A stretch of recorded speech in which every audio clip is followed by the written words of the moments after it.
नमस्कार, आप सभी का स्वागत है हमारे YouTube चैनल में।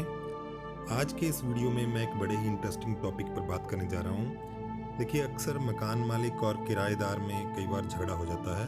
हालांकि इस तरह के झगड़े नहीं होने चाहिए।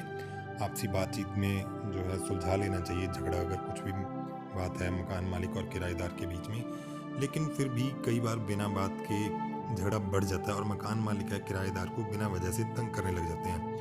तो ऐसे में कई बार क्या करता है मकान मालिक, जैसे ही किराएदार अपने दुकान से या मकान से बाहर कहीं जाता है, ठीक है, आउट ऑफ स्टेशन चला जाता है, तो पीछे से मकान मालिक वहाँ लॉक लगा देता है। ठीक है जी। अगर ऐसे ताला लगा देगा मकान मालिक, तो आप क्या कर सकते हैं? तो आप यहाँ पर मकान मालिक के खिलाफ जो है मुकदमा दर्ज करवा सकते हैं। जी हाँ, बिल्कुल सही। असल में इसे कहा जाएगा रॉन्गफुल रिस्ट्रेंट। ठीक है जी। और इसका प्रावधान है आपका सेक्शन 339 आईपीसी में डिफाइन किया गया है रॉन्गफुल रिस्ट्रेंट को। और इसकी जो सज़ा का प्रावधान है, रॉन्गफुल रिस्ट्रेंट की सज़ा का प्रावधान है सेक्शन 341 आईपीसी में। ठीक है। तो अगर इस तरह से ताला लगा दिया गया है, आप पुलिस के पास जाएंगे, जनरली पुलिस आपकी कंप्लेंट नहीं सुनेगी, क्योंकि पुलिस जो है आमतौर पर रॉन्गफुल रिस्ट्रेंट इस चीज़ को समझती है कि किसी का रास्ता रोका गया है। ठीक है जी। परंतु यहाँ पर मैं आपको बता दूं कि कोर्ट ने ये बोला है कुछ मामलों में कि अगर मकान मालिक ताला लगा देता है तो वो भी क्या है, रॉन्गफुल रिस्ट्रेंट कहा जाएगा। ठीक है।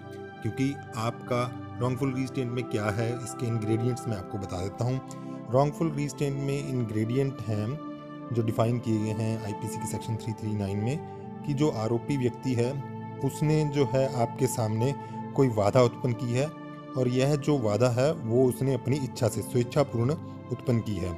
ठीक है। और ऐसी वादा उत्पन्न करने के कारण क्या हुआ है, आपको रोका गया है, और जिस दिशा में आप लीगली आपका राइट था जाने का, उस दिशा में आप नहीं जा पाए। तो आपने, क्योंकि दुकान और जो आपका किराए का मकान है वो आपने किराए पर लिया हुआ है, तो वहाँ पर आपका लीगल राइट था जाने का।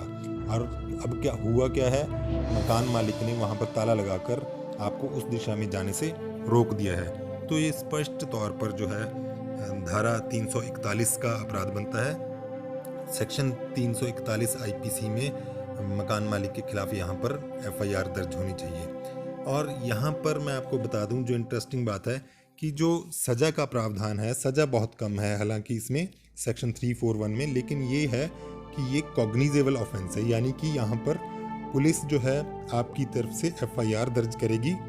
ठीक है जी। एफआईआर दर्ज करेगी, और जो राज्य सरकार है वही आपकी तरफ से कोर्ट में मुकदमा लड़ेगी।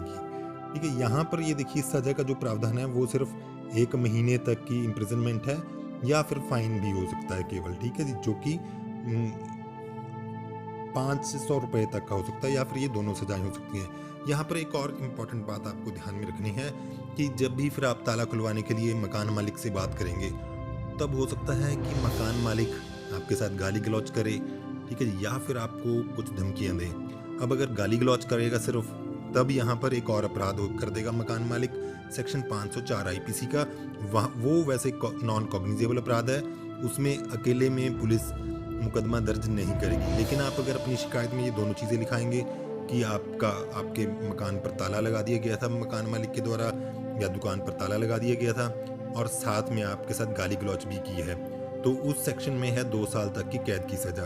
इसी तरह से अगर कोई धमकी दी है, तो धमकी देने के लिए अपराध होता है सेक्शन 506 आईपीसी का। तो 506 आईपीसी का भी आप लिखवा सकते हैं अगर आपको धमकी दी है अपनी शिकायत में। ठीक है जी। तो वो कॉग्निजेबल है कुछ राज्यों में, कुछ में नॉन कॉग्निजेबल है वो। तो उसमें भी जो है सजा 2 साल से 7 साल तक की हो सकती है। इस चीज़ पर वो निर्भर करेगा कि किस प्रकार की आपको धमकी दी है। ठीक है। तो ये आपने देखा कि किस तरह से आपको अगर मकान मालिक परेशान करता है, आप उसके खिलाफ इस तरह से मुकदमा दर्ज करवा सकते हैं। हालांकि यहाँ ढेरों उदाहरण हो सकते हैं, ये मैंने एक उदाहरण बता रहा हूँ रॉन्गफुल रिस्ट्रेंट का। ठीक है जी। और भी बहुत से यहाँ पर उदाहरण हो सकते हैं, लेकिन जो पुलिस यहाँ पर समझती है ज़्यादातर मामलों में, वो मैंने यही देखा है कि जब कोई व्यक्ति इस तरह से लिखवाता है कि उसका रास्ता रोका गया है, वो तभी मुकदमा दर्ज करते हैं 341 आईपीसी में। तो आपको यहाँ पर हो सकता है कि कोर्ट के माध्यम से एफआईआर दर्ज करवानी पड़े 156(3) सीआरपीसी में जाकर। उम्मीद है आपको आज की ये जानकारी पसंद आई होगी। इसी तरह के वीडियोस देखने के लिए लाइक करें, शेयर करें, सब्सक्राइब करें हमारे यूट्यूब चैनल को। धन्यवाद।